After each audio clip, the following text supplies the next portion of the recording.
All things come home at eventide, like birds that weary of their roaming,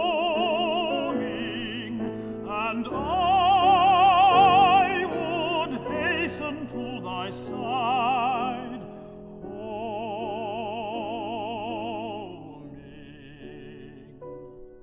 O dearest, I have wandered far, from daybreak to the twilight gloaming. I come back with the evening star, homing.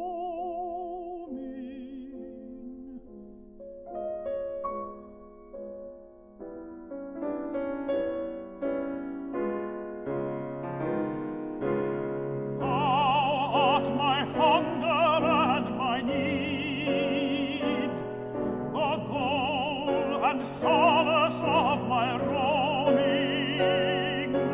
Be thou my haven when I speed, homing.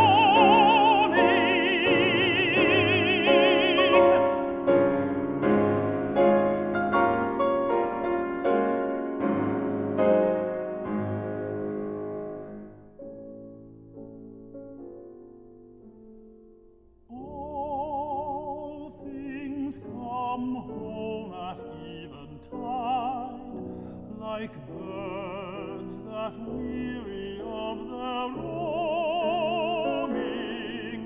and I would hasten to thy side, homing.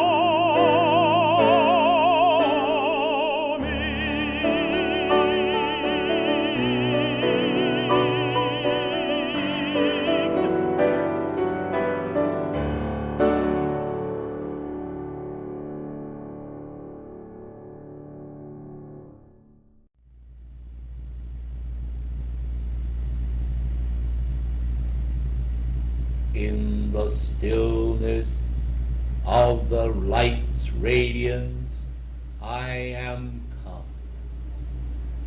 Comfort ineffable, glorious, transcendent, and exalting, I bear in my hand. It is my wish to bestow to all life upon earth, as an emissary of the great cosmic light, the fullness of immortal comfort, the flame of comfort, and the presence of immortal life. Precious ones, mankind today retain many useless concepts which have not set them free. But the concept of pure truth, in all of its great revelation, is able to exalt mankind into the fullness of the limitless light of God. The light of God surrounds men and surrounds women, even as the ocean surrounds the fish that swim therein, and yet mankind often are not perceptive to the unfolding currents of the divine light that swirl around them. They continue to walk in shadows. Yet I am come this day, together with others of the ascended host, to bring you a spirit of light and comfort, the spirit of truth and the spirit of divine abundance. Have you thought, beloved ones, upon the fact that your own God presence is the source of all your abundance?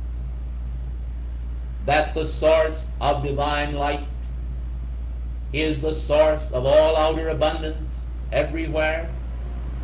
The earth today, in the hemisphere in which you abide, is radiant with the perfection of spring. In many parts, of this nation. It is beginning to dawn. The light of the cosmic spring is beginning to dawn in the hearts of mankind. The long-awaited golden age of beloved Saint Germain is manifesting in part, but the day will come when the full glory and the tide of that surging presence shall exalt all men into a realization that God desires eternal comfort for all.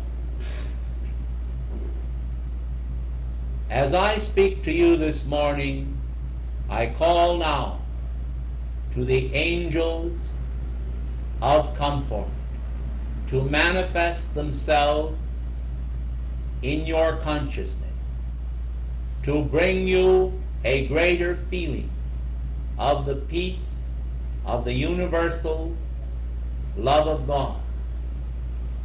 The harshness of human ideas must evaporate before the light of the sun of the incoming presence of God.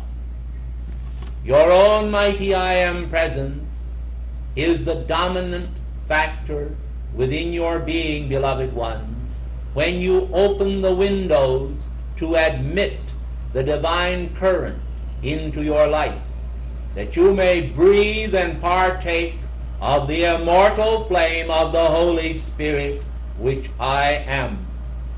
I am the radiant manifestation of the Holy Spirit for all life upon this planet.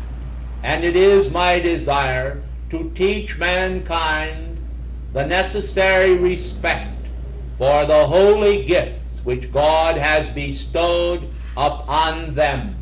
You today are garbed in a mortal form which required millenniums to produce. Mankind do not recognize the vast eras and epochs of life in the past, wherein at cosmic levels services were performed to create for mankind those items which he himself was not yet able to produce. Mankind, seeking to unravel the mysteries of alchemy, do not recognize that centuries and millenniums pass, while at inner levels there is created some specific blessing for an individual. Take, for example, your physical form, beloved ones. Most of mankind recognize that the physical form has a period of gestation. This period of gestation is reckoned by time as men count it. Have you thought upon the tremendous period of time wherein the builders of form, in response to the divine idea, not in one physical day as you now count it, but in the spiritual days of God, labored and served to produce the musculoskeletal frame of man? Beloved ones, even the physical form has required a tremendous amount of nourishment and outpouring of love from the heart of God. The spirit of man, beloved ones, the immortality, the flame within man, is born from the self-same substance of substance as God's own presence. And therefore your own mighty I Am presence is the source of that individualized God presence of each one of you. But it is in the lesser emanations that great skill was required. For these, the formed in man, required time to externalize, far greater than is reckoned by man in the outer spheres. The descent of the light of God through the 7 spheres of density has required a tremendous amount of time as you count it. And yet today, people impatiently wonder when they are unable to produce some specific quality of grace in their worlds which they feel they ought to be able to produce. Beloved ones, I heartily agree that mankind ought to be able to produce on the instant those miracles of cosmic Christ healing and perfection which would free men forever from all drudgery and misery of every form. Man ought to be able to produce it by direct invocation from the heart of God. And so has it been done. For upon this planet, countless miracles have been produced through the hands of blessed individuals who have unfolded their latent spiritual powers, have offered themselves as a chalice to the presence of life, and have served mankind unsung or unknown in many cases. Beloved ones, this does not make any difference for you, however, for each one of you have a right to claim your own divine birthright, that you might also manifest the fullness of that power which will give you your own freedom and victory, to be the authority in your world, to govern all outer conditions. And this is the will and wish of your own mighty I Am Presence, the will and wish of the power of life within you, which beats and sustains your heart. I am come this morning to bestow upon you, within the force field of your being, that feeling of divine comfort which knows that the great power of divine patience which framed the worlds and all substance and energy is able to give you the patience to wait for every divine manifestation to occur in your worlds.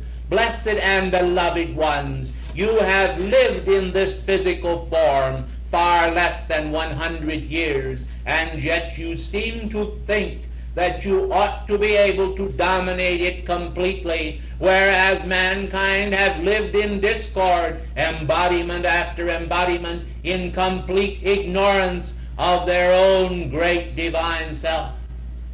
Precious ones of the light, you have made remarkable progress in a short period of time. You have expanded many of your spiritual faculties until today you are able to say unto this or that mountain, "Be thou removed," and it is so. And you are able to say on behalf of this or that life stream, "I call to you, beloved, mighty I Am Presence within the heart of the great central sun, to lift this burden from that soul and that individual." And it is so. And as the mist is dispersed from before the face of the sun, so the wondrous power of light does produce the perfection of God within your own worlds in response to the spoken word and your power of invocation. Blessed and beloved ones, progress has been made in your own individual worlds, and you ought to rejoice in that which is done. For you stand erect in physical forms, blessed ones, having and retaining within your physical forms the breath of the Holy Spirit. You draw in and inhale the powerful air, bearing currents of regeneration into your physical form. You imbibe this holy substance, and you stand upright, endowed with a part of the mind of God. Well, beloved ones, the comfort of God which I desire to convey to you today is a spirit of rejoicing in that which has been done. But I also would commend you for that which you have done, and yet I would remind you that it is but a step upon the way, and I do not desire to see you express complacency or the idea that you have achieved or attained your full perfection, for this would not be truth in the outer realm of manifestation. But, beloved ones, within the great divine self of you, you are outpicturing the full radiance of your own mighty I Am Presence, and that presence will sustain you through every hour of need until you stand shining and radiant in the fullness of your immortal, flaming divine body. Do you know, beloved ones, what the full meaning of that is? It means, beloved ones, that you have elected consciously to outpicture that purpose for which you came into embodiment, and that you have taken dominance over your entire physical form. It means that you have taken dominance over your mind, your world, and your affairs, and that the mighty spirit of life within you is in action and is the comforting presence of life through you, expressing the love of God to all that you meet and contact, until you become, as I am, a comforter, a comforting presence, and the full manifestation of the whole I Spirit, the Spirit of life that sustains the universe and is the fullness of all perfection always. Beloved ones, mankind today have many strange ideas about the ascended masters. Some seem to think that we sit, as it were, upon a mountaintop or in a crow's nest somewhere, gazing down upon mankind and wishing that mankind would somehow find their own freedom. Well, let me tell you, beloved ones, that the great ascended masters at times perform services for mankind that they seem wholly unwilling to perform for themselves. I tell you, beloved ones, the best illustration perhaps that I could convey to you this morning is the illustration of beloved Jesus taking the towel and wrapping it around himself and kneeling to his disciples while he washed their feet. Blessed and beloved ones, I tell you that heaven has washed the feet of the children of men in the loving hope that those individuals would thereby learn that required humility of the great law, which would enable them to express the fullness of love to one another in a manner of a Christed being, in the full accomplishment of the victorious resurgence of the resurrection spirit of the living Christ. Beloved ones, the first man, Adam, is ever of the earth earthy, and he manifests those experiences which cause discord and unrest. The Spirit of the living Son of God is a comforter who is willing, if necessary, to wash the feet of mankind in order to raise him into a realization of his own divine identity. I come to you this day bearing a charge of the divine radiance, bearing a charge of divine comfort, bearing a charge of spiritual experience, which I impart to you as a high priest would a sacred coal from the altars of heaven.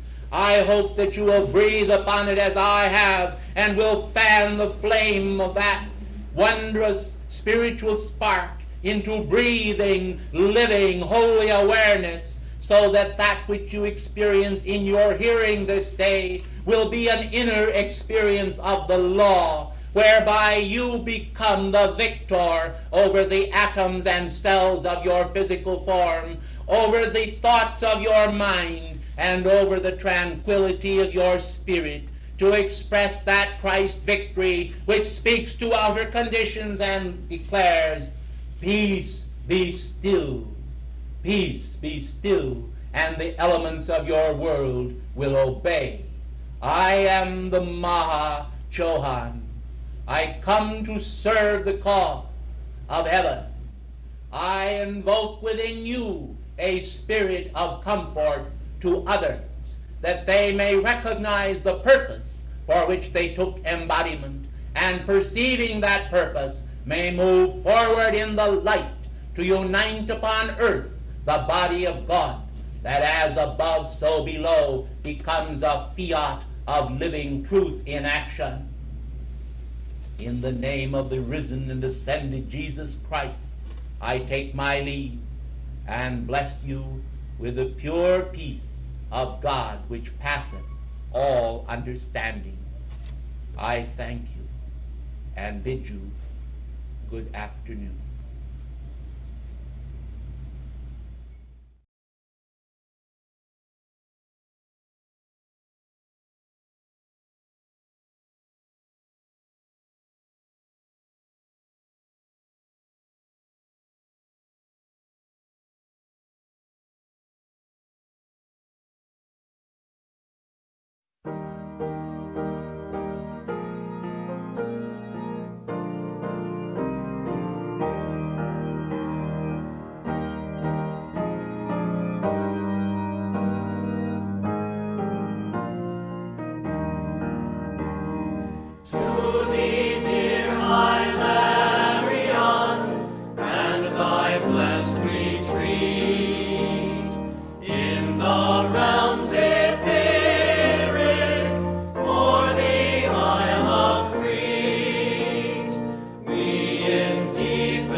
I bring you the greetings of the brotherhood at Crete in the transcendence of immortality.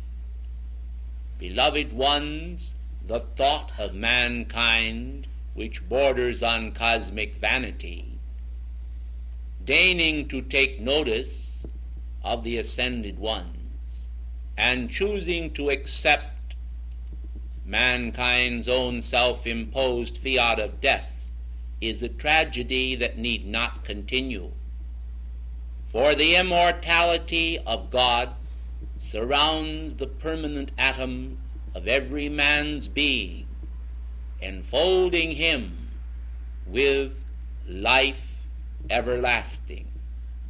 I am come this day to remind you that you are immortal, deathless beings, born of the sacred fire, and beings who are sustained by the love breath of Almighty God, sent forth by the power of the Holy Spirit, released by the essence of the 3 times 3 into manifestation to fulfill a perfect plan, the plan of your own being.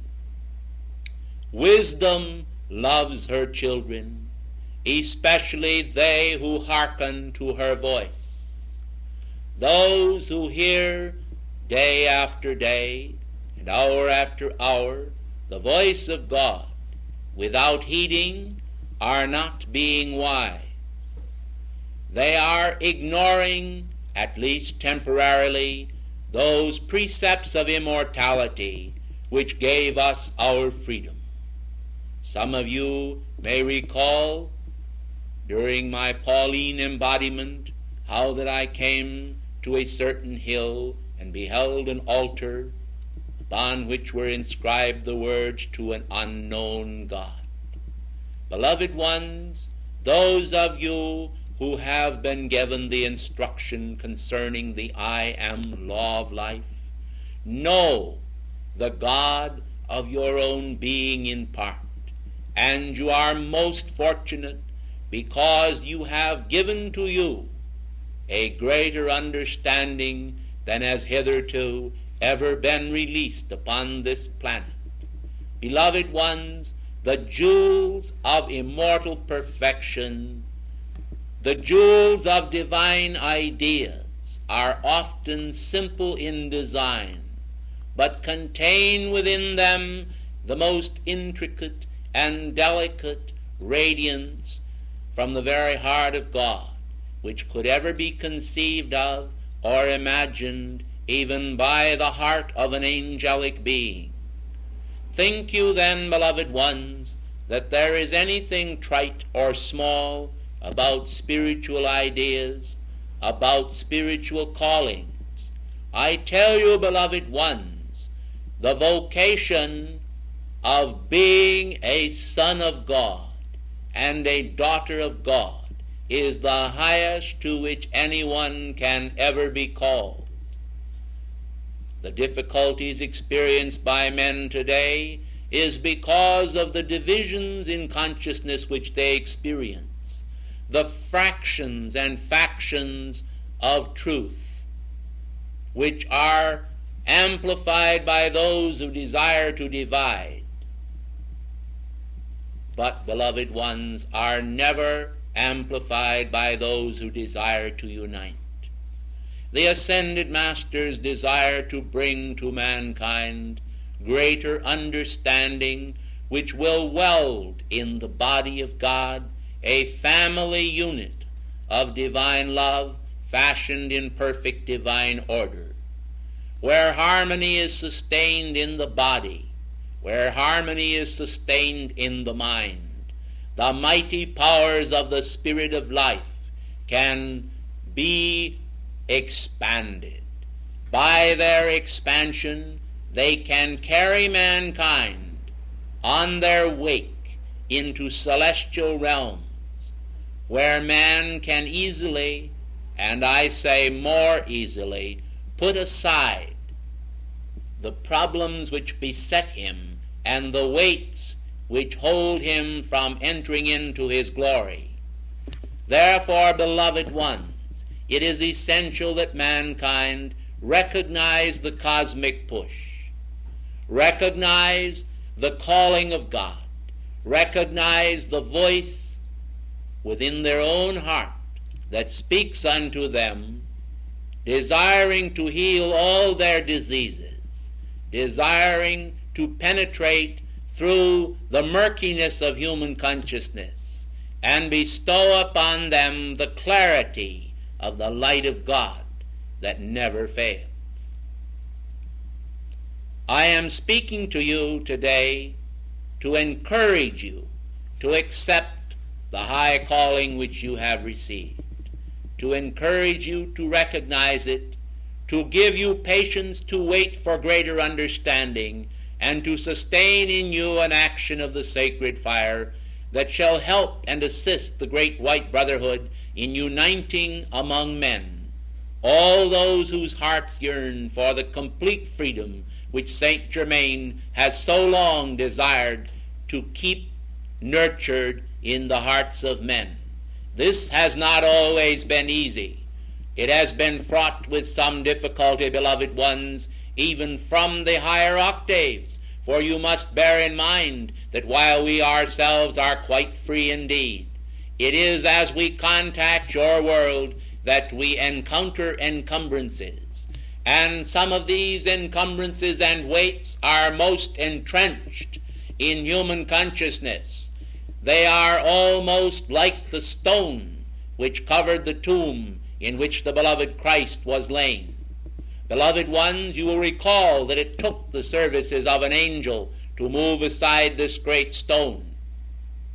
Beloved ones, mankind must recognize that they together and united can move aside many stones, but by calling upon the angelic hosts, by accepting the fullness of that which heaven offers, mankind may find their freedom at last in the self-sustaining love ray of Almighty God.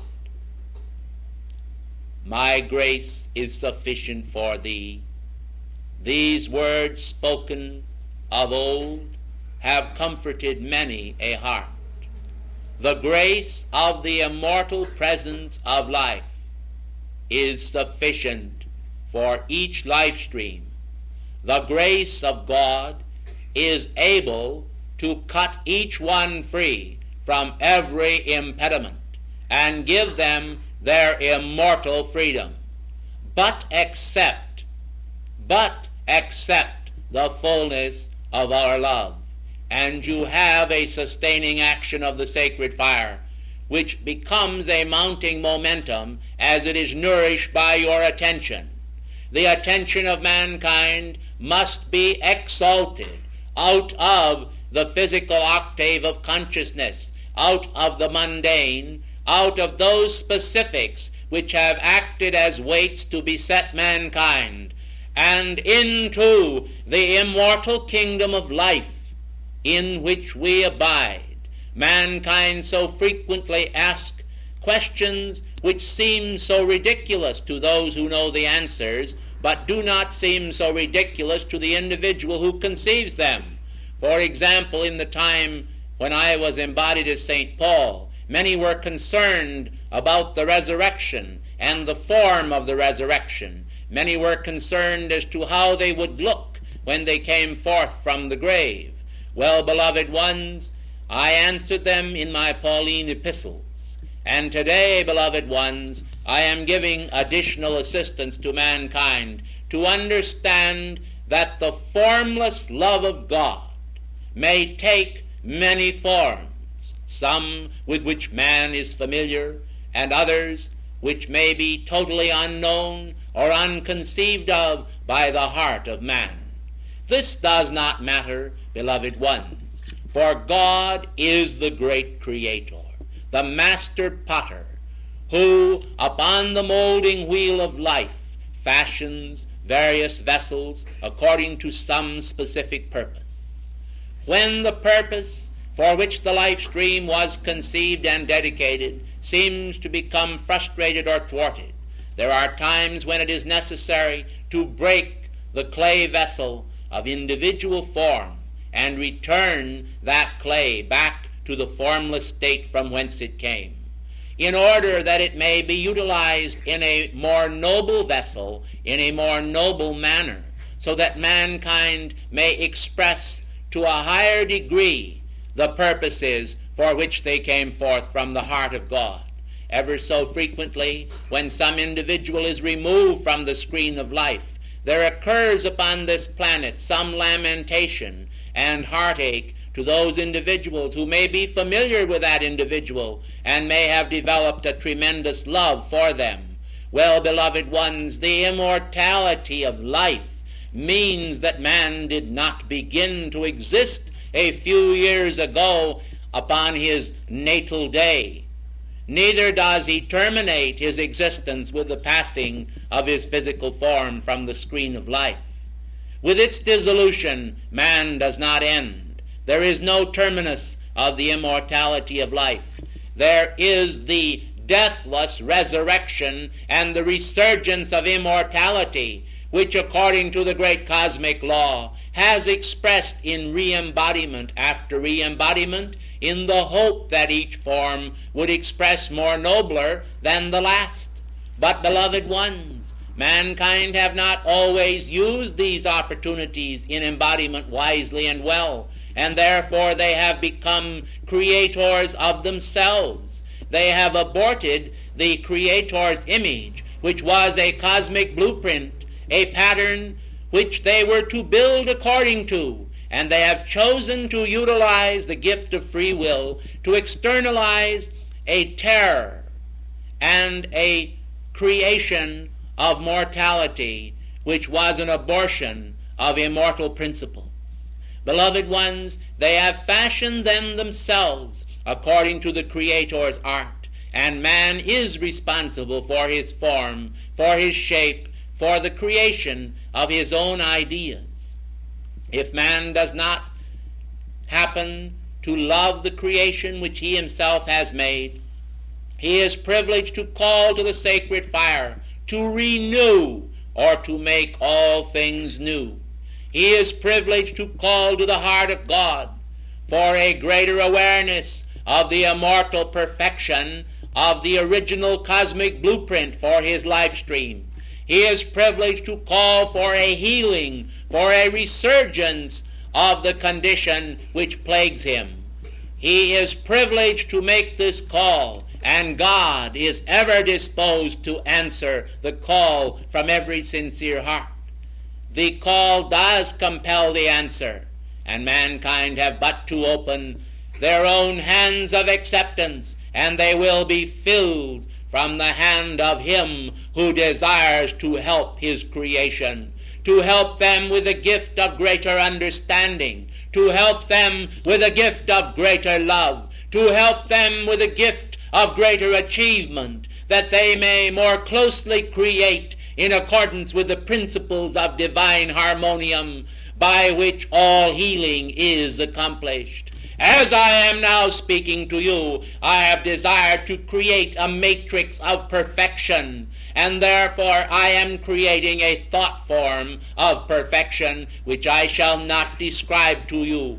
This thought form I shall radiate through you so that it shall pass from the front of this room to the rear of this room, and as it passes through your four lower bodies, it is intended to create a certain consciousness of harmony within you. This consciousness of harmony will abide within you and assist you in bringing and producing harmony in your own world if you will turn to me periodically and ask that I expand the thought form of harmony which I have created within you. Beloved ones, I have now created this matrix of harmony, and I am releasing it from the front of this room, and it is passing through the entire atmosphere and slowly moving toward the back of the room. As it contacts your world, it will pass through your physical form as easily as someone can wave a wand through the air. It finds no impediment whatsoever as it passes, and it carries within it the full momentum of my divine compassion for mankind.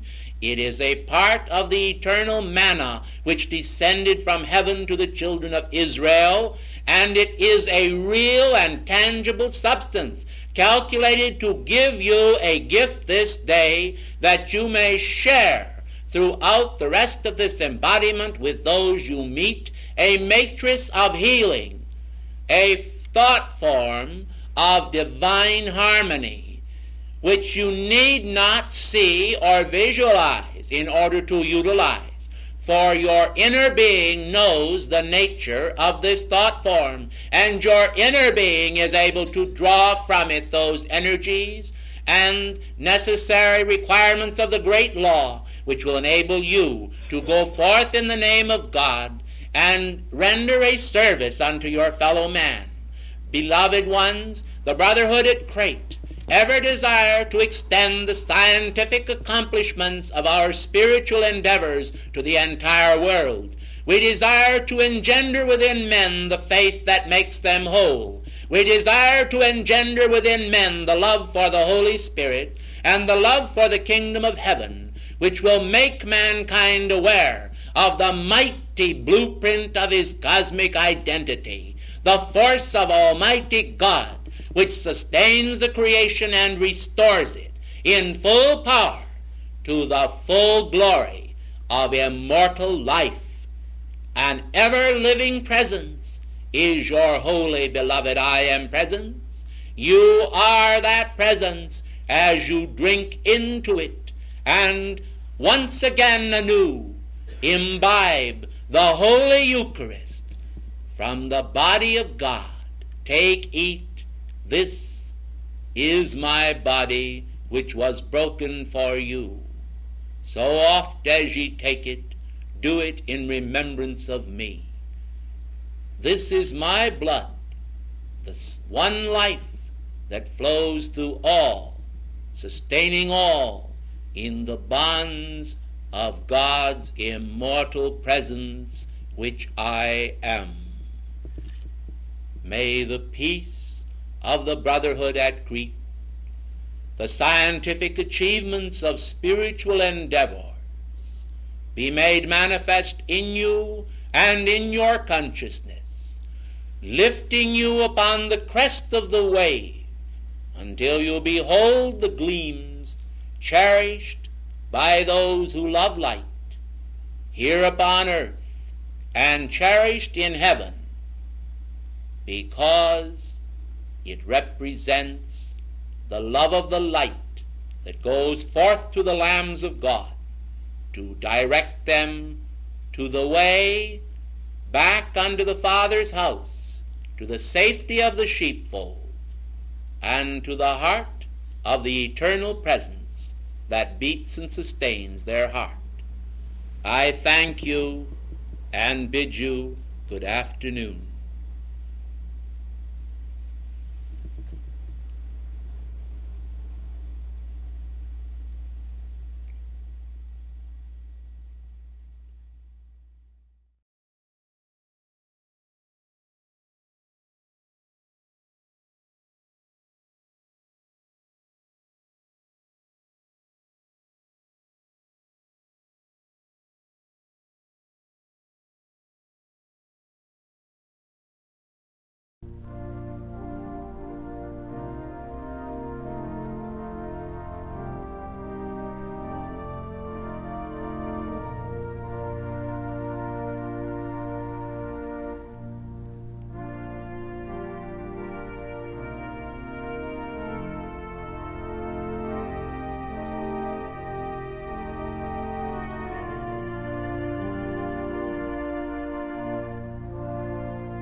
O constant sea, thou luminous and shining orb,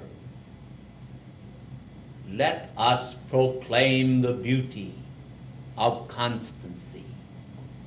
A constancy, beloved ones, that is expressed best in your own mighty I Am presence, and is best expressed in the universal order of perfection as it proceeds from the heart, the head, and the hand of the All-Father within the great central sun.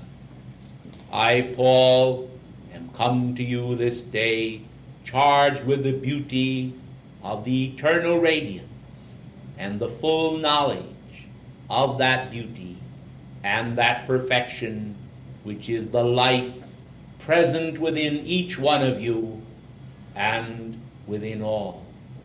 How sacred then is the Lord's table. How sacred then is the communion of saints. How sacred then is the precious offering of each moment, sanctified as it is with each heartbeat. The voice of God speaking within you and saying unto you, I am thy life, I am thy life, I am thy life. This sustained, constant presence of life within you is the gift which your own mighty I am presence has given you.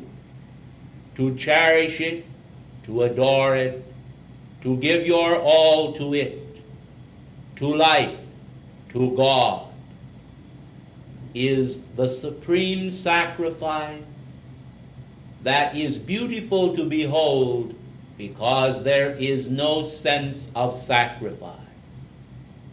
There is only the sense of sweet surrender, whereby the individual, commending himself unto God, finds again a home of such infinite love as to bring peace everywhere that one walks. Beloved ones, I would like to extol this morning the beauty of many of the treasured offerings of life. I would like to extol those offerings in order that you might build a momentum of reverence for them and thereby draw unto yourself more of those chalice gifts which heaven has given you. Precious ones, life is an opportunity.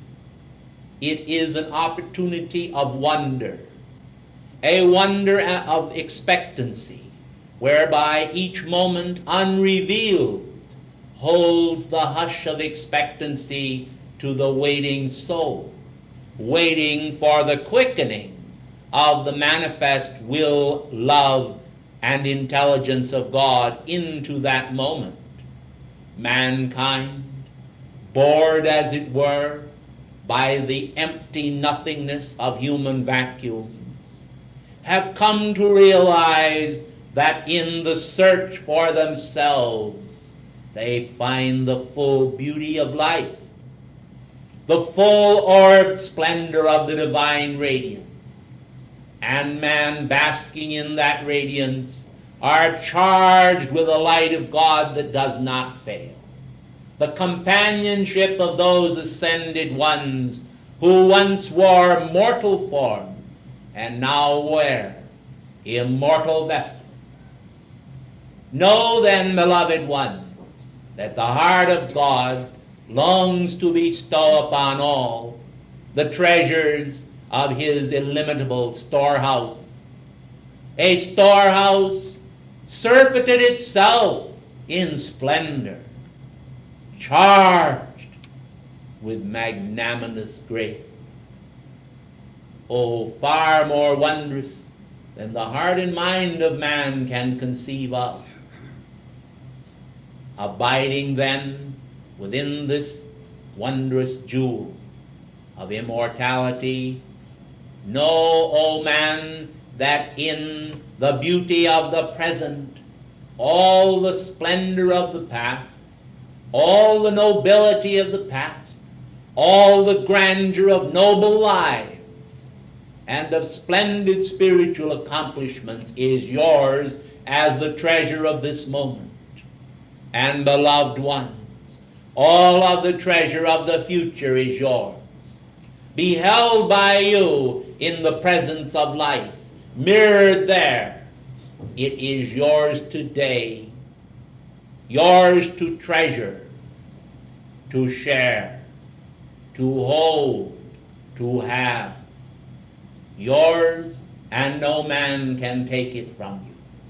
Yours, and no man from you can this treasure sunder.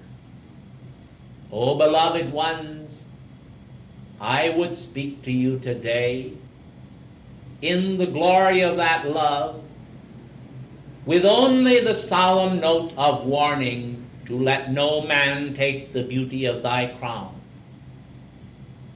Beloved ones, there is upon the planet, still in existence, men and women devoted to the stealing of men's light and the harnessing of that light for purposes of creating shadow and deceit.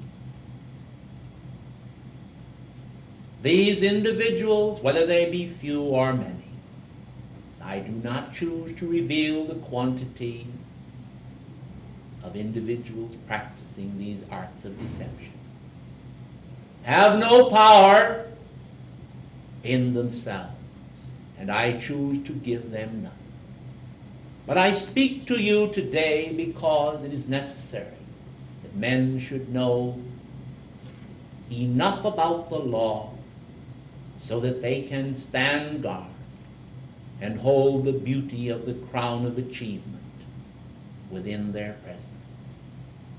You are a privileged few this day, seated here within the hearing of the sound of my voice, seated here within a circlet of my arms of love. And yet there are multitudes that ought to be here. There are some who are a part of this group that are not here this morning. Perhaps it occurred to them that they could not avoid their absenteeism. Well, beloved ones, I tell you, if they are not here because they are bored by the sameness of our offering, this is to their own hurt. For the wonders of eternity that are mirrored in the perfection of our words are the grace of heaven which saturate the finer bodies of those privileged to sit in our radiation, and develops within them the divine arts and graces that enable them to be blessed by the treasures of the saints. Those then who are shadowed individuals do project shadow, project boredom, and project feelings of sameness into spiritual groups in order to discourage the individuals from imbibing the fountain of divine grace. And yet the beauty of heaven pierces through, shining as the Holy Grail,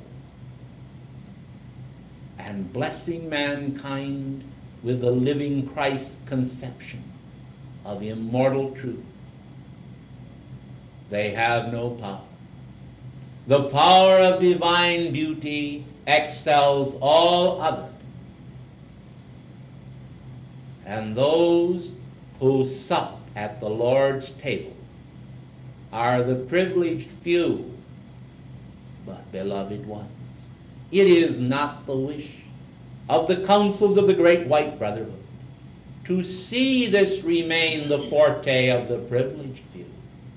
It is our wish to break our bread with the multitudes, to gather them together neath the wings of Almighty God, and make all one wonderful nation of pure divine love, wisdom, and power, dedicated to the expanding of the immortal flame of liberty, the conceptions of a divine culture in a golden age of enlightenment where men no longer learning or mastering the arts of war, turning their pursuits into channels of peace, find in a spirit of divinely dominated domesticity a home and fireside where God is enshrined daily and hourly, where the chiming of the mantle clock is a call to prayer to the household, and where the Angelus is heard in the hearts of men who bow in prayer because they love. Beloved ones, if you pause now to think and to meditate, you will recognize that there is an affected reverence practiced by men, and there is a genuine reverence. The genuine reverence may not always be distinguishable to the outer eye, but to God, the ascended masters, it is the only shining reality. A human heart, having elected to pursue the divine art, the pursuit of the beloved by the beloved,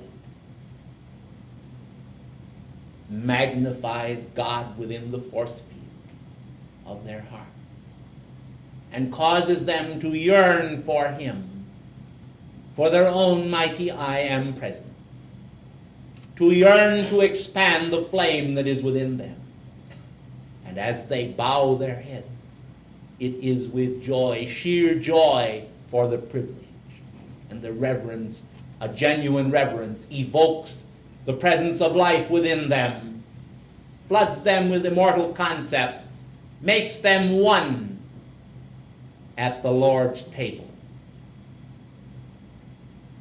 Drink ye all of it. Drink into it. As ye drink this cup, do it in remembrance of me. The chalice which I created for the Lord the Mahachohan has brought happiness to the ascended host.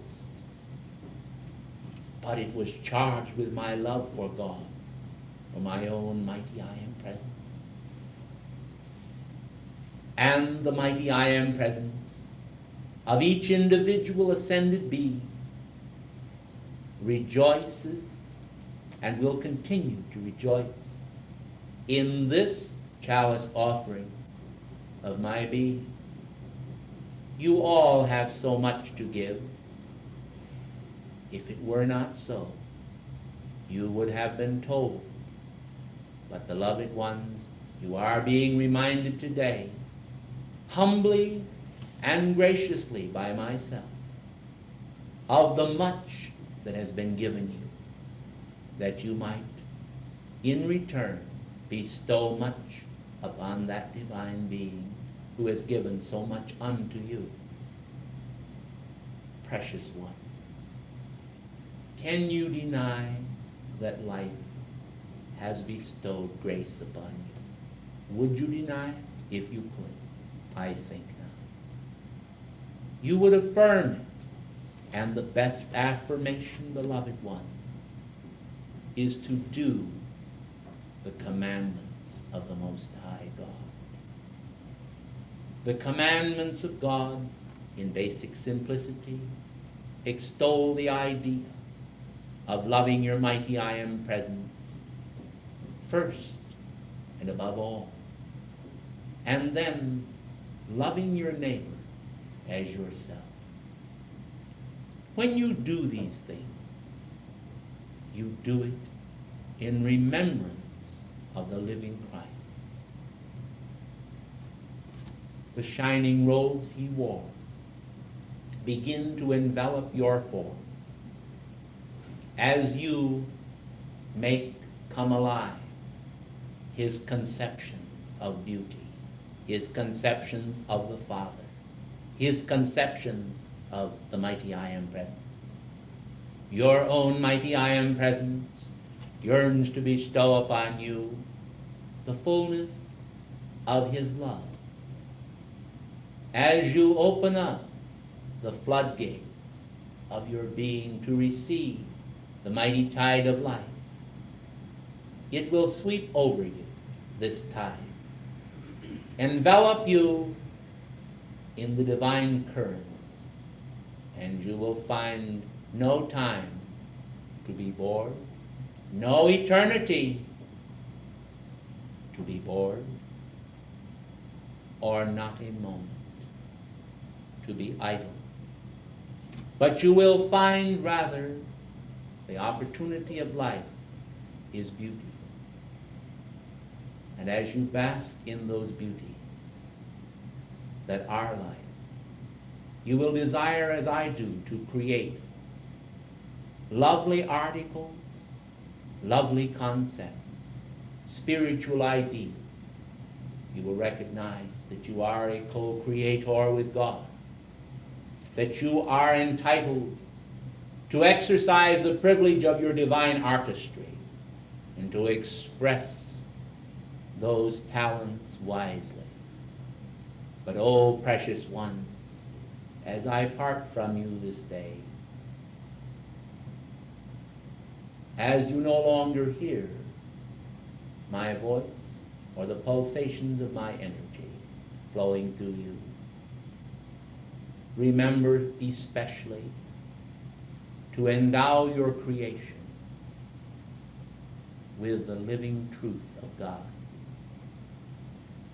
Many create a graven image. It is graven and stamped with the vibratory action of their outer self. Those who are sensitive see in it a twisted, a warped, a confused and imperfect concept. If it be offered in ignorance, but in divine love, it is accepted by their presence. But the sensitive know that it does not represent the best offering. Like the fruit of Cain, it is not the best and most acceptable offering unto deity. Learn then, beloved ones, as Abel of old, to offer the fruit not made as a graven image, but the fruit that is stamped with a divine seal of approval, the genuine qualities that represent the artistry of your divine self. Let the currents of that divine self penetrate through the very core of your creation, and it will be immortal. It is the stamp of immortality that makes it so. I thank you.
Peace from the heart of Shambhala, from the brotherhood of light in this sacred city, be unto all the earth.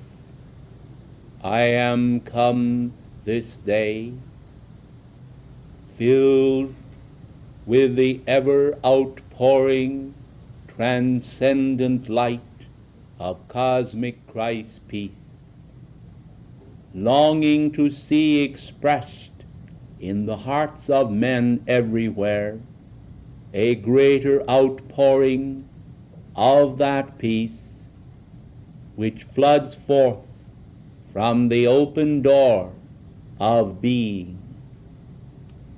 Beloved ones, the Prince of Peace, the ascended Christ, brought unto the world thousands of years ago a message which has stirred the hearts of men unto the present day.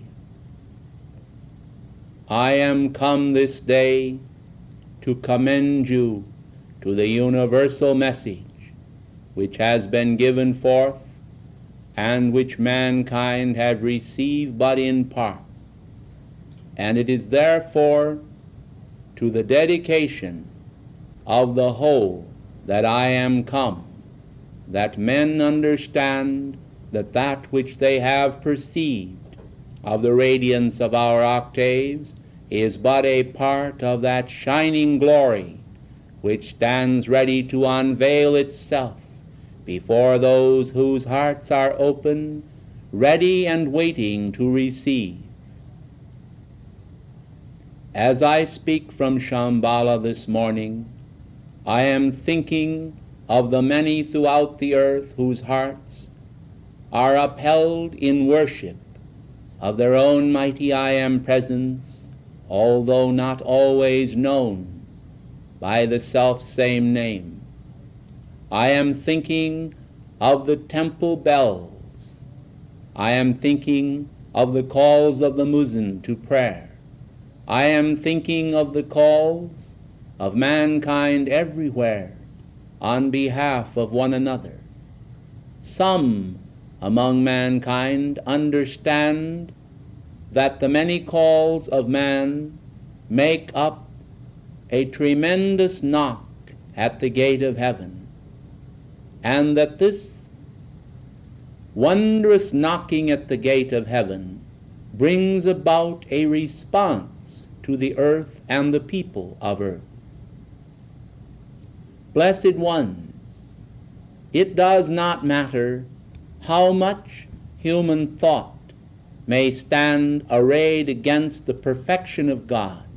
It does not in the eternal realms alter the divine thought one iota.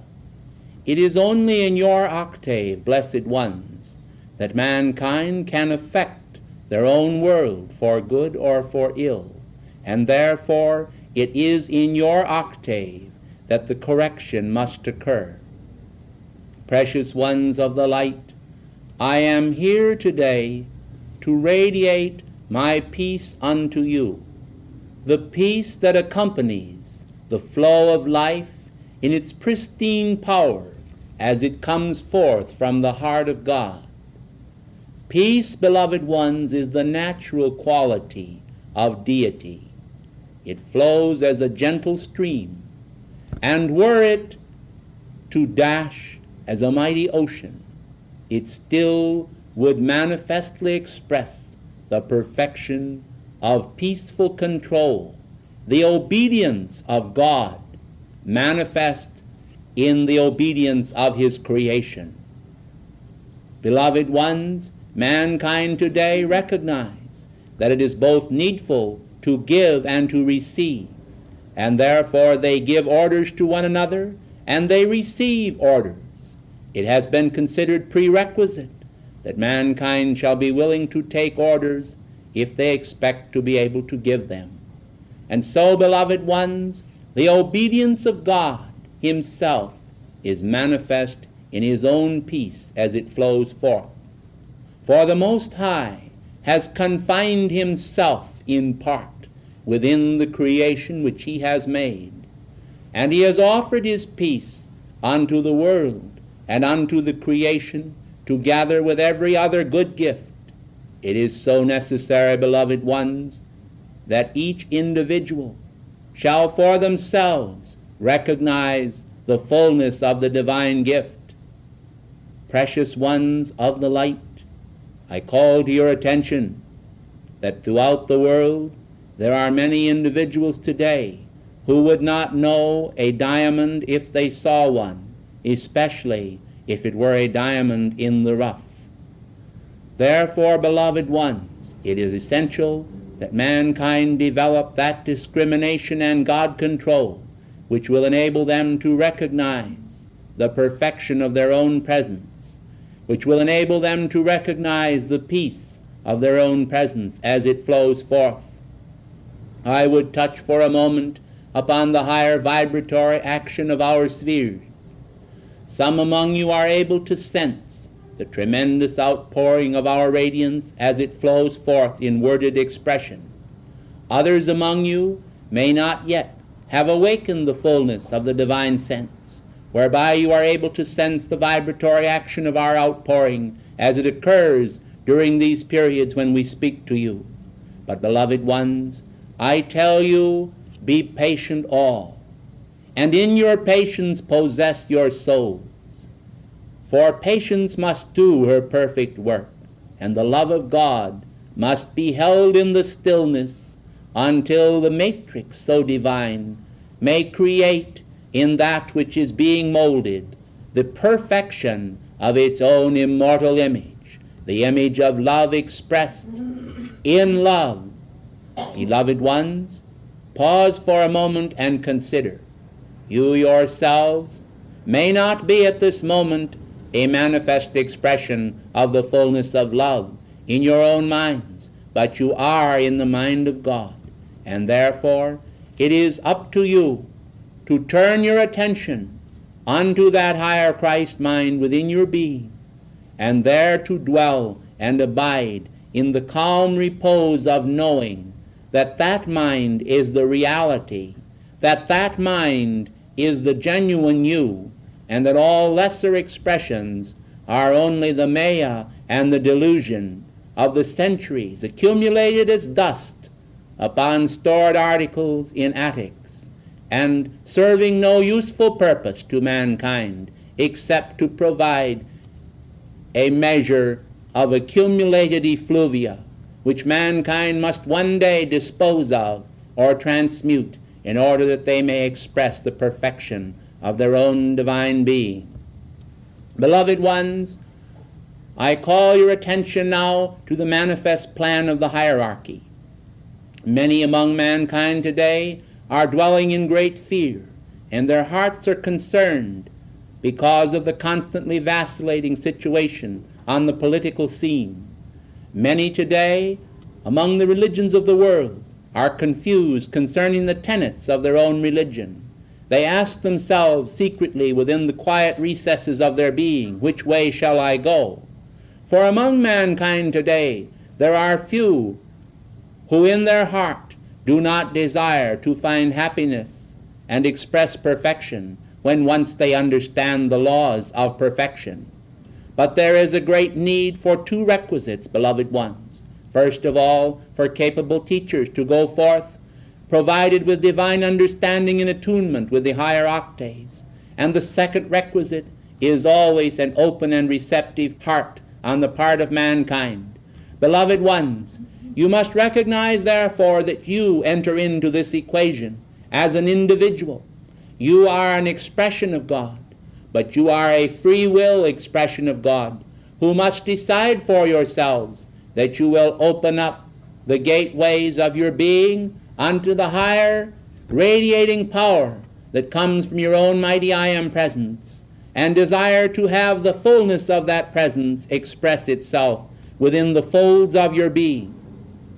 Unless you open that door and respond to that knock, beloved ones, you cannot have the full benefit of that which is radiated forth. I will give you an illustration.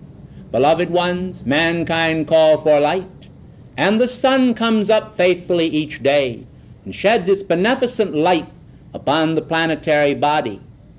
Those who dwell as the moles in the heart of the earth, those who dwell in tunnels and emerge not forth to the light of the sun, they do not receive the benefits of its healing rays. Can they then curse the darkness, beloved ones, because of the fact that they have elected to remain beneath the surface of the earth? I think not in fairness or in justice, but, precious ones, honesty of heart will cause mankind to desire to turn to the light, that the light may itself endow them with the fullness of those immortal garments of perfection, which are the raiment of heaven. The word, beloved ones, raiment, comes from man's deeper understanding in past ages, for it refers to the power of the ray. The raiment then refers to the radiance of God. When garments of light were spun from eternal light substance, and men were not concerned with the vanities of the flesh, but in their own calm and marvelous being, they drew forth from the heart of their own presence the understanding that enabled them to be able to comprehend the voice of God speaking within their own consciousness. Precious ones of the light, you have heard it said, and you are familiar somewhat to my illumination which occurred beneath the bo tree.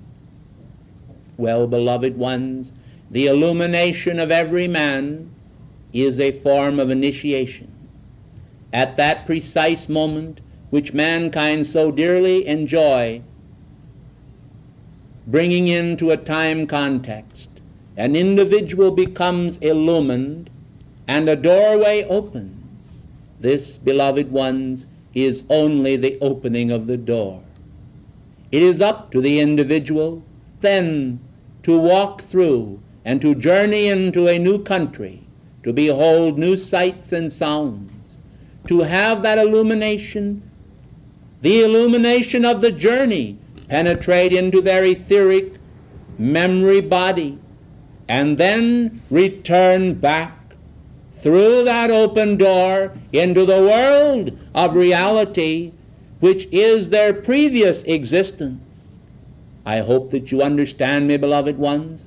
I am referring to man as an individual, familiar with name and identity, entering into a state of divine illumination and proceeding to observe the universe in an extraterrestrial sense, outside of the body and the form and the former concepts, then returning into the physical consciousness once again, and being able to relate those events which have occurred to the identity of his own being. Beloved ones, when this occurs, and the individual is then vested with this illumination, there is much yet that remains to be done by that individual in order to derive the benefits of the illumination which has been given to them. They must absorb, they must translate, they must transmute, they must transfigure in themselves all that is not yet perfected. Simply because individuals, through meditation or illumination, are exposed to the higher radiance of the eternal spheres, does not mean that they automatically then and there find their freedom. They have been initiated, it is true, but there is so much yet remaining to be done before the perfection of their worlds can manifest. And so, quite contrary to human opinion, while I possessed a magnificently, divinely ordained gift and grace after my illumination beneath the bo tree, there still remained to be done in my world a tremendous application of that glorious gift that was given to my hand. And therefore, for your illumination, for your love, and for your assistance this day, in the name of the cosmic Christ peace of life, I come to you to remind you that there is no time, beloved ones, for individuals to simply waste, as it were, along the spiritual pathway. when individuals are privileged to receive a measure of divine illumination, or to hear a dictation from our octave such as you are hearing today, it remains for them to assimilate, to appreciate, to translate, and to put that information to good use, that the God of their being may be glorified within them, and that they may reap in their world not the whirlwind of outer world maya and delusion, but the tranquility of the inner spheres, the peace that commands the elements of their being to remain in divine order when all around them seems to be turbulent, the God control that can remain asleep in the face of the storms of life and arise to the occasion to direct and say, "Peace, be still," and the world, the elements and outer conditions will obey that one. Unless man manifests these powers of the Spirit to provide himself with tranquility in the face of outer world disturbances, how can he expect to be an example that shall enable mankind to take faith, to rise again into the octaves of immortality, to understand the greatness of the God of their being, to come up over all outer conditions, and to be a manifest expression of cosmic Christ peace? Beloved ones, as I am now here, I desire to enfold each one of you within the cosmic flame of my illumination. I therefore call unto your holy Christ selves, each one, and I say to those of you who will receive me, accept from my heart the wrapping and enveloping in love of your holy Christ self by the illumination flame of my being. Accept the assistance of the brothers at Shambhala for and on behalf of the immortal light, the light of God that does not fail, that is within thee, and will raise thee up on high, until in the glory of thy own being, thy own mighty I am presence, you shall understand one and all that your freedom is in existence now, and that you exist in the heart of that freedom, and by that freedom will be able to show the way unto mankind to overcome all inequities, all imperfection, all shortcomings in this civilization, and build for the future's children and all that shall one day step upon this planet an age of golden perfection, when the flame of illumination which blazes now shall blaze in all, and the knowledge of God shall cover the earth, even as the waters cover the sea. Beloved ones, I call to your attention now the need to accept and to drink in all that I am offering, to absorb, to assimilate, to understand. This is not the service of a moment. It is the service of a lifetime. It is the dedication of dedicated hearts. In the Orient, where so many pour their devotion to me daily, there are many Buddhic priests, beloved ones, whose lives you would do well to emulate, and yet I would not tell you, beloved ones, to follow them in the ritual of their faith insofar as the outer activity of that faith goes. I am speaking now of their devotion, a devotion that is often made unto God without the knowledge which you have. Beloved ones, seeing that they have offered so much of themselves to the heart of God, without the knowledge of the sacred fire that is given to you today in this teaching, I think then you can see the need to dedicate more of your hours unto God, that they be shining hours, illumined hours, hours that shall reward you for all eternity with freedom from outer oppression and discord, and shall make of you a starry example in the firmament of this planet, which will give faith to those around you that contact your world. You are lights in the world. Men look to Shambhala for light. Let them look also to you, for you come into direct contact with them, and many are not able to receive my being and existence and my reality and the reality of life, but they are able to see yours.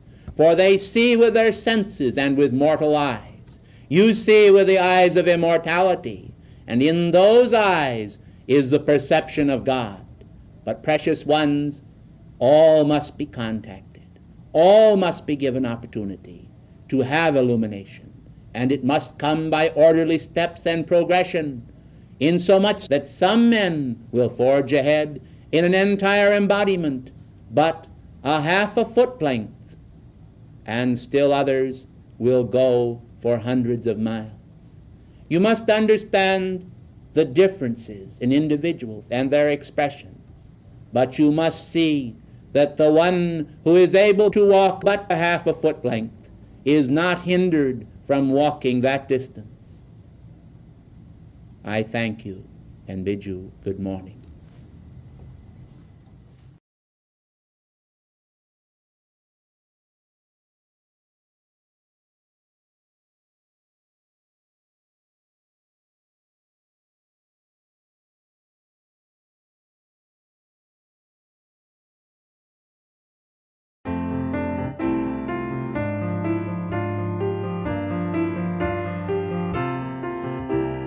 God of happiness, godling beloved, welcome to our hearts today.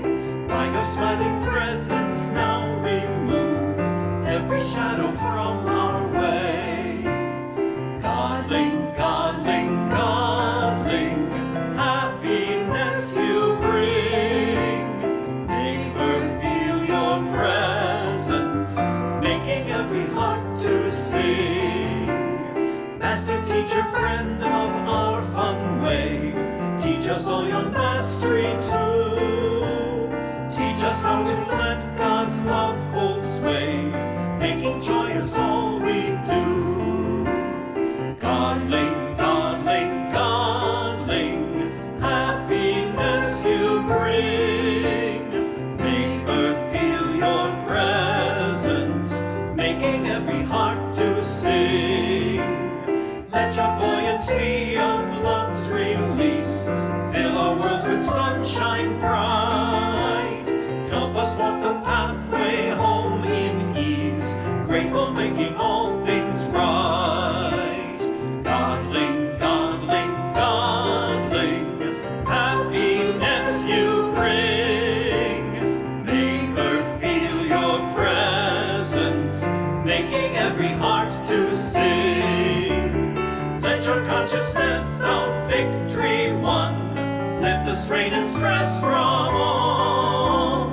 Every gift of love from out the sun, for your dearest friend we call. Godling, godling, godling, happiness you bring. Make earth feel your presence, making every heart to sing. Godling, godling, godling, happiness you bring. Make earth feel your presence, making every heart to sing.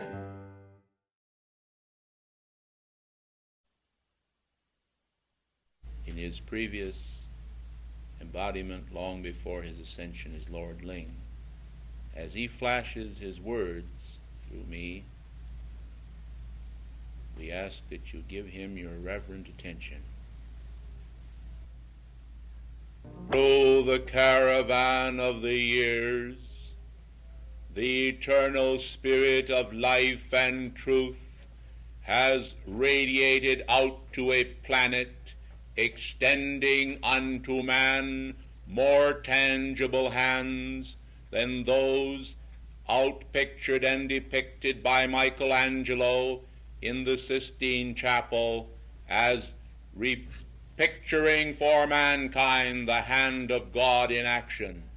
Beloved ones, The hand of God is a tangible, active principle directed to mankind and enfolding mankind within the hollow of the eternal presence.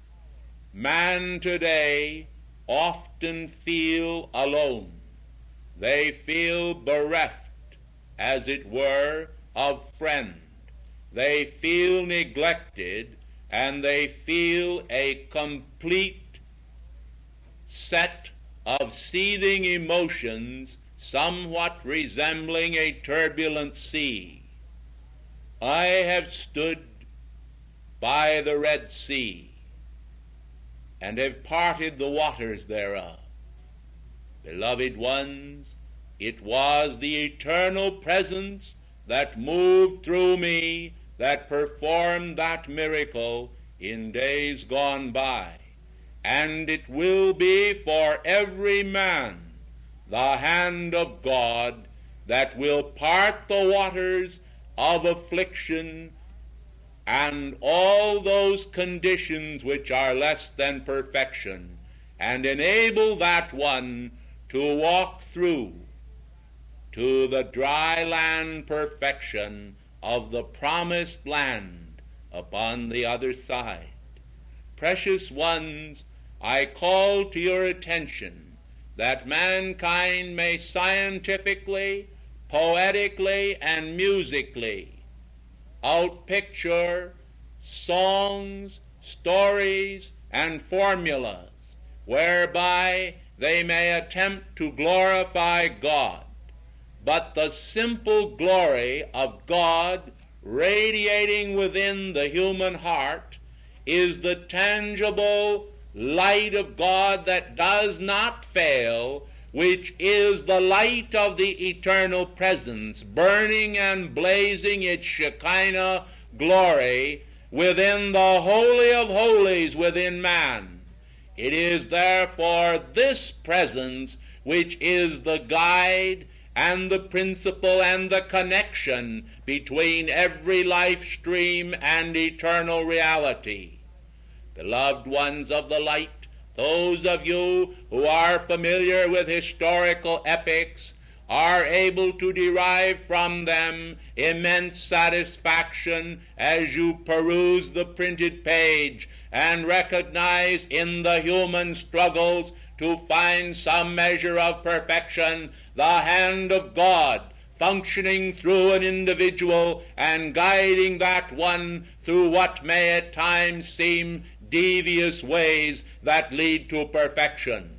You have also heard it said that the ways of the Most High are far above men's ways.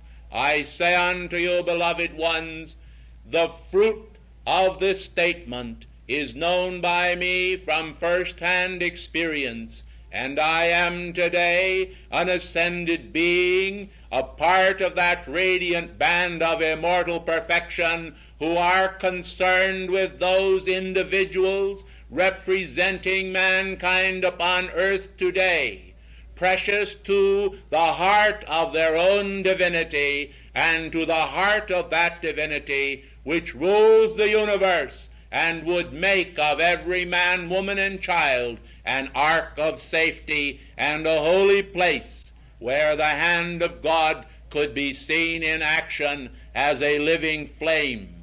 The burning bush, the pillar of fire, the cloud of witness is within everyone who will recognize the reality of their own life.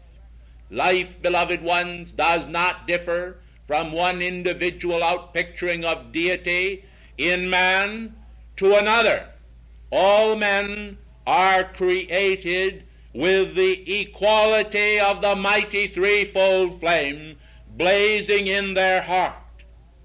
Individuals have chosen voluntarily to follow the path of perfection, sent to them and directed to them by their own mighty God presence. Some have therefore elected to pursue the path of music, others the path of art, some the pathway of service, whereby the work and service of their hands is rendered unto man as unto Caesar and unto God.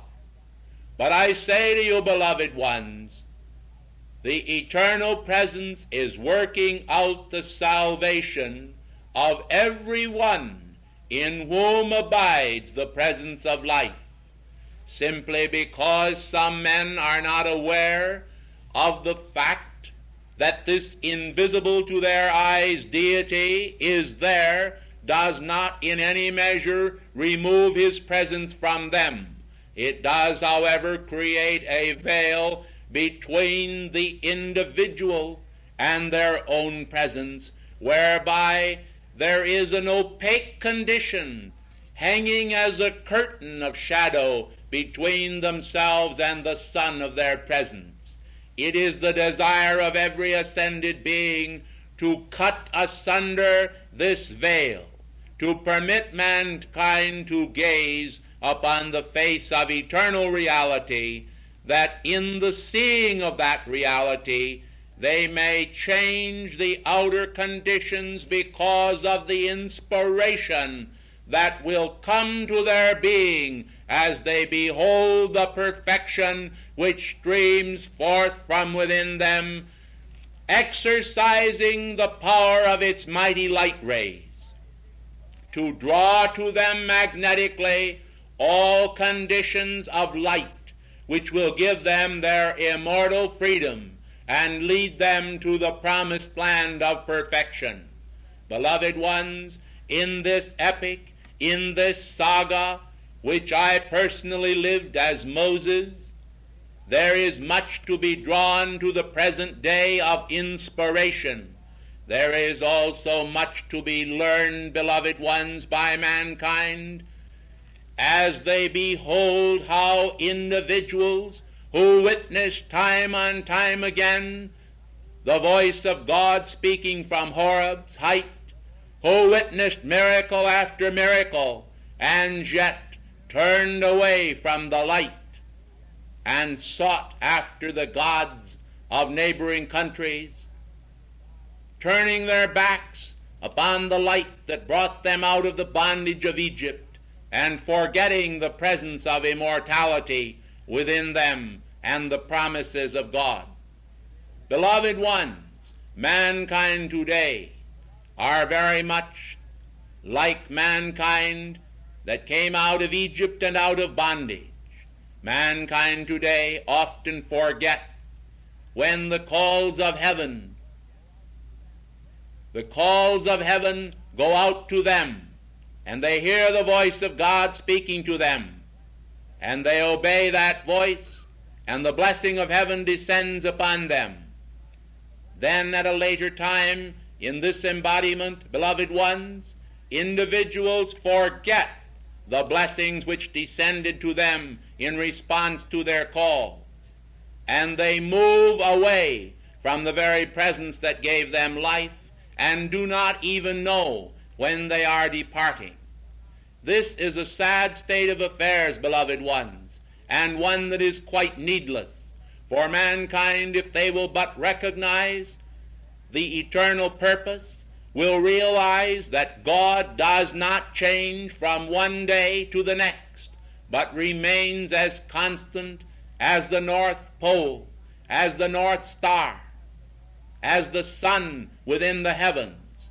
God remains fixed, unalterable as law and as grace.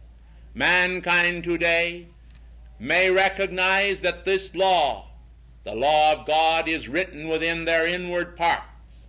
As it has been said, I will write my laws within their hearts and minds. Therefore the mighty I Am presence within mankind has written and inscribed by the power of his own Spirit the light of God within mankind. This light, beloved ones, is in the eye of those illumined ones who are able to have that vision and perception which can sift truth from error and recognize in the so-called invisible world the complete freedom from all human density, and the power of immortality in action. Beloved ones, I come to you today on behalf of beloved El Morya and the Darjeeling Council. I come to you today on behalf of the Great White Brotherhood as an august fraternity who have long loved and served the mankind of earth, to tell you that the purposes of the Great White Brotherhood have been and remain the blessing of every life stream upon this planet, the issuing forth to mankind of the mandates of heaven, whereby the entire earth will become free from every form of self-imposed bondage which mankind have imposed upon one another, both of a commercial nature as well as a political nature. Beloved ones, it is the will of God to give all nations their freedom, that every nation under God might have liberty, and a new birth of liberty might infuse the hearts of the people of earth. This is not a single-faceted outpicturing of liberty. Beloved ones, it is the fullness of the many facets of liberty in action. Therefore, mankind shall receive liberty from disease, from discomfort, from disunity, from inharmony, and from all those conditions which have plagued the mankind of earth and have prevented the plans of the Great White Brotherhood from succeeding through the centuries. Think you not, beloved ones, that this nation and all nations of the world would long ago not have been delivered from the menaces which now threaten world peace and unity if they had all pulled together? Beloved ones, I tell you, they would indeed have been free. But mankind are often uncertain, and in their wavering and uncertainty, they fail to recognize that they are serving the causes of confusion rather than serving the causes of the light. The light, beloved ones, is the light that lighteth every man who cometh into the world. Each child at birth is endowed with this consciousness which enables them to perceive the world of form, to recognize their parents and loved ones, to expand their light through their embodiment upon earth, that they might, in entering earth's schoolrooms, learn those lessons which the great law of God requires, and find their ultimate freedom by their victory over untoward outer conditions. When mankind fail to master outer conditions, and outer conditions master them, they go down under those conditions and set themselves backward rather than moving forward into the light. Inasmuch as this is the reverse of the divine intent, it behooves mankind to constantly recognize that God is extending his hands to them to help them to move forward into the light. Unless they recognize that these hands are extended, they cannot receive the full benefit of that which the Father intends for them. Only by opening up the door of their hearts, by responding to the ministrations of those appointed to minister to the earth by divine edict, can mankind find their eternal and immortal freedom. Beloved ones, the hour is now at hand when the earth is destined to be delivered from many untoward conditions. It is hoped by the great karmic board that a baptism of fire will be spared the mankind of earth, and that the only fire that will be required is the wonderful transmuting violet flame, the gift of the beloved ascended Master Saint Germain, and the mighty I Am Presence to the hearts of mankind. But, beloved ones, mankind must recognize the need to be constantly aware of the hand of God in action through all constructive endeavors. But they must also recognize that the Great White Brotherhood must, in the due course of time, elect to release a harmonious dispensation through a select group of individuals in order that they might perpetuate divine truth at a certain level of consciousness. Beloved ones, I would like to point out to you that although there are many, many religious organizations in existence upon this planet, that although there are many religious people upon this planet, most of them fall into some specific category whereby they can either accept or reject some specific religious equation which is calculated to give them their divine freedom. Well, beloved ones, unless mankind recognize that it is necessary for individuals to fit into some specific niche and that there must be some specific outpouring of the highest radiation possible upon this planet, they cannot fully understand the complete plan of the Great White Brotherhood for releasing the Ascended Master's law into action among mankind. Beloved ones, simply because all people do not accept the truth does not mean that they should not have some spiritual sustenance, and therefore the great masters have always dispensed unto mankind through various religious endeavors some outpouring of the perfection of life, but they have reserved to the highest outpicturings those specific radiations and qualities which will give mankind their eternal freedom in the light. Therefore, this is an answer to the questions of those individuals who wonder why there are divisions among the higher echelons of spiritual organizations. Beloved ones, these divisions are never created by the Great White Brotherhood.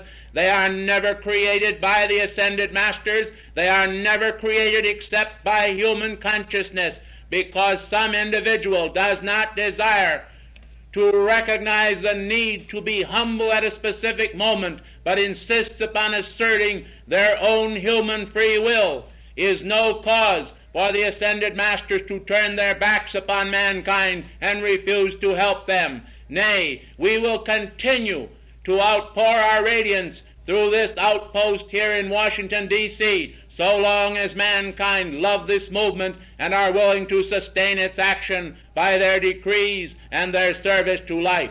Beloved ones, it is our intent to increase the outpouring of the radiance through this outpost until we have welded together a very formidable body of servers who will serve the light with all their heart, and enable the lawmakers and legislators of this great nation to derive a tremendous inspiration from proximity to the radiation which we are outpouring here upon Capitol Hill. Beloved ones, I would like to say unto you that it is the intention of the Great White Brotherhood to give mankind a new freedom and a new birth of freedom. This is not a new intent, but it is a new push of the same old intent which God has ever held locked within his heart, to give mankind their freedom en masse. Beloved ones, think you that if you were a shepherd, beloved ones, and that all of the people upon earth were a part of your flock, that you would desire to see any of them go astray? I tell you, nay. But all mankind are the sheep in this mighty sheepfold of light, and the Good Shepherd does not desire to see any of them go astray. And therefore the radiation and love of the Ascended Masters continues to pour forth day after day, hour after hour, to mankind seeking their divine unity in the never-failing light of God. Mankind, however, must continually be aware themselves of the need to sift the chaff from the wheat, to recognize that that which is our outpouring is peaceable and is freeing, creating within them a freeing action which brings them to the very summit of life. Beloved ones, unless mankind recognize for themselves what is truth, they cannot themselves receive and derive the full benefit from it. Only when mankind recognize that the light is all around them, and that as the fish swim in the sea, so mankind moves in the great cosmic light, can they derive the full benefit of that light. Simply to sit in the radiation of the Ascended Masters, to feel the mighty pulsations of the light waves pouring out upon you, is not going to give you the full assistance of your ascension, beloved ones, unless you shall absorb that radiation into your feeling world, and shall be impelled by it to so act and so direct your life and the very atoms and cells of your being, that they shall shined with the full radiance and iridescence of the ascended Jesus Christ consciousness. Now, beloved ones, I ask you, in the holy name of heaven, what more can we do for you than we have done in the past?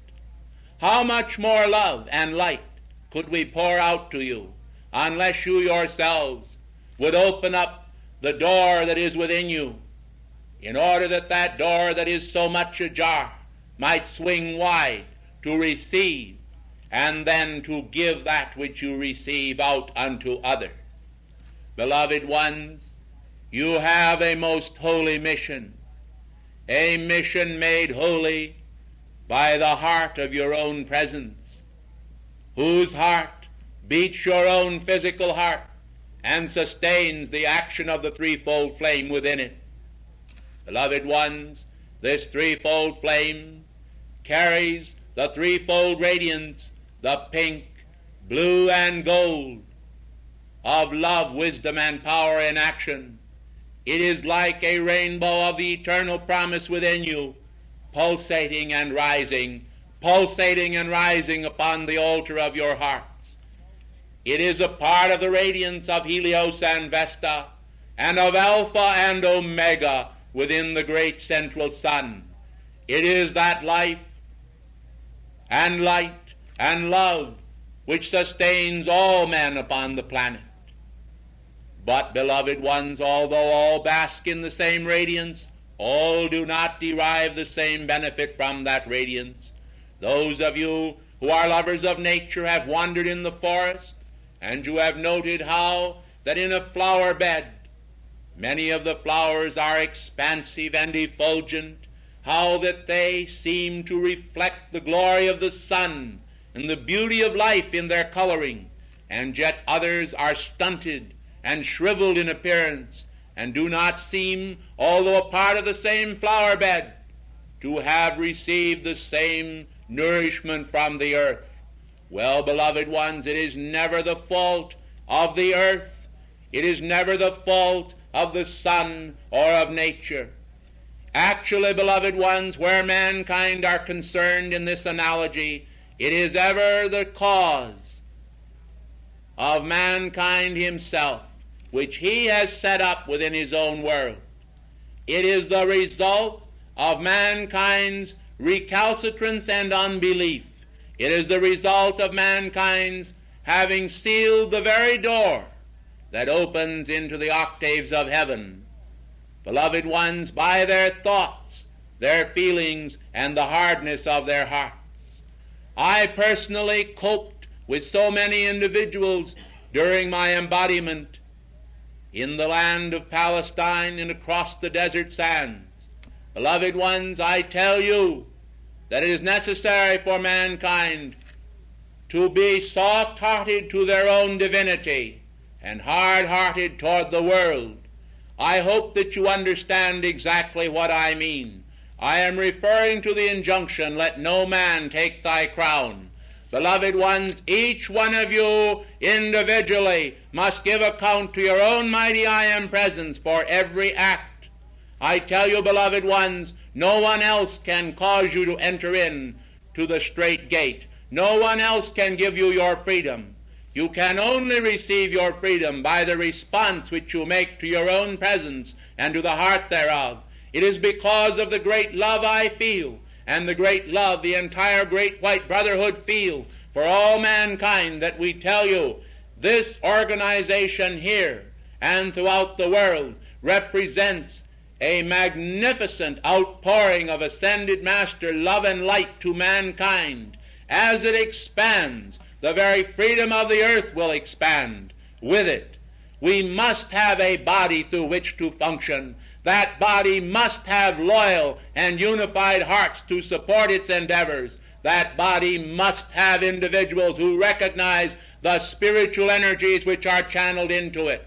Beloved ones, it is the loyalty to your own mighty I Am presence that will keep you anchored in this endeavor, recognizing that you are banded together for a purpose, And that purpose is to show mankind that regardless of how many steps on this ladder of spiritual achievement the great white brotherhood have sponsored in the past, this as the pinnacle in the present hour shall give to mankind the greatest opportunity which the love of life can offer. Do you understand the meaning of those words? I say to you again, the greatest opportunity which the love of life can offer. Beloved ones, this is not an opportunity manufactured by some individual in their own mind or heart. It is an opportunity which is created by the love of ascended beings around those spiritual council tables in the retreats of the brotherhood throughout the earth.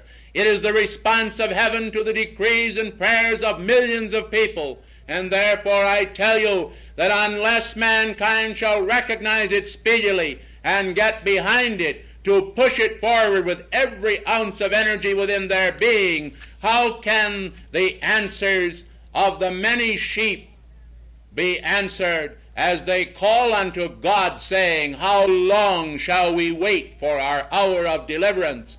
Beloved ones, each grain of sand, each drop of water helps to compose the planetary body or the body of the ocean. Each one of you, in rendering your specific service to life, are necessary in the fulfilling of the divine plan that gives mankind their freedom. I am making a plea today to you in the holy name of God, for the sake of Saint Germain, for the sake of El Morya, for the sake of all the ascended host, so that you yourselves will hear this plea and in your response assist this mounting mighty momentum of light to roll forward in the fullness of all God's victory and enter the promised land for the entire earth and its environs. I thank you in the name of God for all of your attention this morning. And I tell you, beloved ones, you will never regret the attention which you pay to the heart of your own presence and the loyalty which you give unto your own mighty I Am presence, both now and in all the days to come. After all, beloved ones, this is the day of your salvation. You are here today, presently embodied in this earth, although there are millions waiting at the portals of birth for a body. You are a body, a breathing, sentient, living being, given the flame of life for this hour. Make the most of it, beloved ones, that you may not find at the end that when that day of reckoning dawns, that you have fallen short of the mark simply because of some individual human statement made by those who are not informed at all as to the immortal plans of God. Ladies and gentlemen, in the holy name of heaven, I speak to you as I did to the children of Israel of old. Come now out from among them and be ye a separate people, and establish yourselves in the divine radiance, and you shall know that I am the Lord thy God, that brought thee out of the land of bondage, and established thee in the immortal freedom of all life, the radiant flaming perfection that blazes in the burning bush and does not consume the man in whom it abides, but bestows upon him those immortal vestments which will make him a shining son of heaven before the face of his Father immortal. I thank you, and I bid you good morning in the name of your own beloved I Am present.